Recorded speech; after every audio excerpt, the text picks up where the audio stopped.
We're here with the 1968 Jaguar E-Type Series 2 fixed head coupe. We're going to do the cold start video. So when you're ready, please start her up. Just a little choke.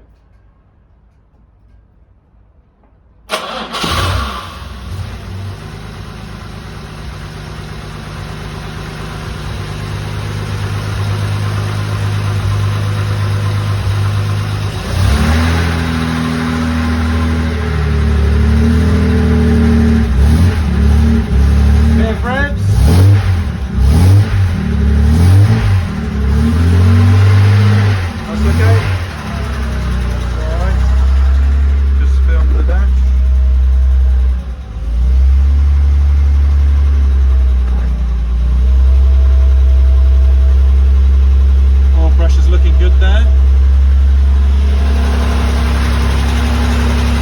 If you could just increase the rev slightly, keep it there please.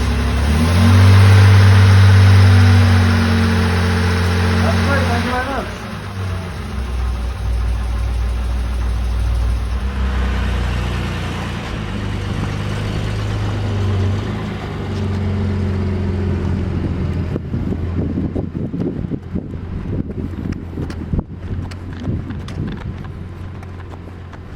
Hello and welcome to the on-the-road video of the 1968 Jaguar E-Type. It's the 4.2 straight 6 XK engine and it's a flathead coupe.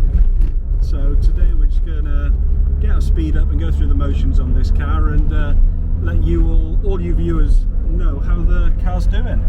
So just very quickly bring you down to the dashboard here. As we can see, we've got charge, we've got good oil pressure, we're up to temperature, and we've got just under a quarter tank of fuel. And it's coming across the other part of the dashboard. We're sort of doing about, what's that, about 35-40 mile an hour at 2000 RPM in top gear? Yeah, in fourth gear, yeah. We're in top gear now, yeah. Four gears. So a manual gearbox. Yeah. Whilst we're going along, how does the clutch feel on the car? Yeah, the clutch feels really good. Obviously it's a 50-odd-year-old car. It's not like a modern clutch, but it bites about halfway up. It's not too firm. It always feels good. It hasn't changed its position in the however long I've had this car now, 7 years or so. Yeah. Also, yeah. When it's super hot on a hot day and you've been using it a lot, to put it in reverse, you just have to put the clutch fully in and just wait, 5-10 seconds or so, just for the flywheel to stop, and then it will engage nicely. Yeah. Nice. Yeah, but I've noticed as we've gone along, it's selecting the gears, no problems at all, no crunching or grinding or anything like that. And by there we were just braking and it felt like the car was braking nice and straight. Yeah, braking straight. When I took it for the MOT, obviously I'm fastidious with stuff, so I looked at what each corner was doing, and it's got nice even braking front and back. Yeah. Awesome, brilliant.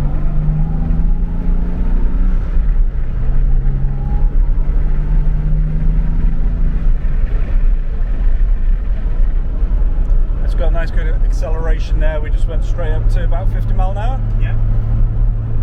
No problems at all. We're doing 2,500 revs. Generally the oil pressure, as you can see, will read about 30 to 40. Yeah.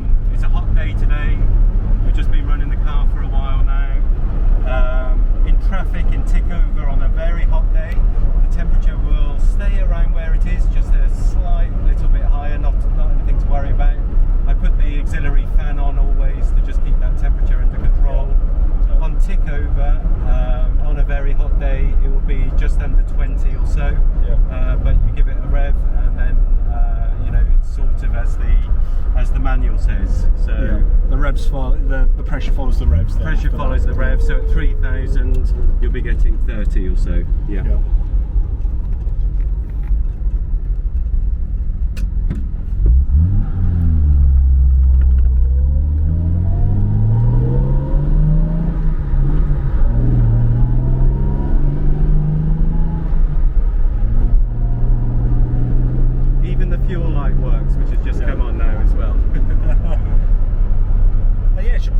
nice. There's no signs of any missing or anything like that. Really smooth, really sort of grunty. Yeah, the engine's really good. I know that it was rebuilt in about 1980 or so, because my dad had the engine rebuilt back then. That was top and bottom. It says 74,000 miles. We sort of think, looking at the history and talking to my dad, and we know it hasn't had much use in recent years, that mileage might actually be genuine on the car as well. Yeah. Brilliant. So yeah, there's no oil smoke. You can be in night time with cars behind with their lights on, and you won't see any blue smoke coming from the engine. That's it, yeah. Also then, the view of the bonnet in front of us is absolutely amazing. Yeah, it is really, really good. It's a very long bonnet, a very long car. Yeah. Suspension-wise, suspension's all pretty good. I had a lot of, when I first bought the car in 2014, I took it to Tom Lenthal. So he's a E-Type specialist down in Surrey, and he was recommended to me.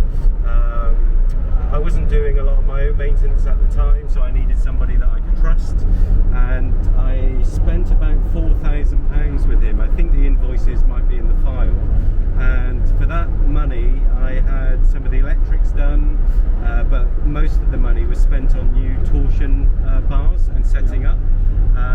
Plus also the brakes weren't great, so he overhauled the brakes, he put a new master cylinder, and what's the other one that's down there, the vacuum cylinder? Yeah, that's right, yeah.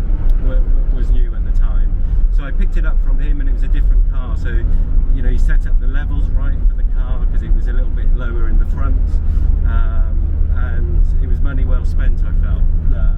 The only thing I haven't done to it, just haven't, is I wouldn't mind just getting or I'd say to the new owner, get the suspension tracked, because just looking at the front, you know, it does look like it's out a little bit. So I've never actually had that done because I don't do big miles in it. I just sort of pookle about in it. Yeah, and obviously you put an MOT on it, so all the bushes, all the boots and everything, they're all in really good condition. Yeah, they're all in really good condition. Yeah, there's nothing else to say really. And yeah, and I'm whilst driving along, I'm listening out, and I cannot hear any knocks, bangs, or even any creaks or anything. Yeah, it's very good. Suspension. Yeah, the last E-Type I had, I would go out and it was like a myriad of different noises, you know. But this, when I got this car, it just felt like it was just put together a little bit better, and there's very few rattles with it. Yeah. Awesome, and yeah, gauges have just been really steady for the whole drive today. Yeah, we're doing 2,000 revs now, and we've got just over 30 or so on the oil pressure. Yeah, and I've noticed all the lights seem to work, the stereo works. Yeah. Oh, and if I put the lights on, you know, you won't see now, but I had brighter bulbs put in the clocks, right. So it's just nicer at night, so at least you can see the clocks. And also, when I had a lot of time on my hands a few years ago, I took all of these clocks out, and I spent about 4 or 5 days on the clocks, and I completely refurbished every clock. Awesome. So it just really brightened up the whole look of the dashboard. Okay, that's great. I think we've covered pretty much everything about this car. So hopefully everybody watching this video have got the information now they need to decide whether this is the car for them or not.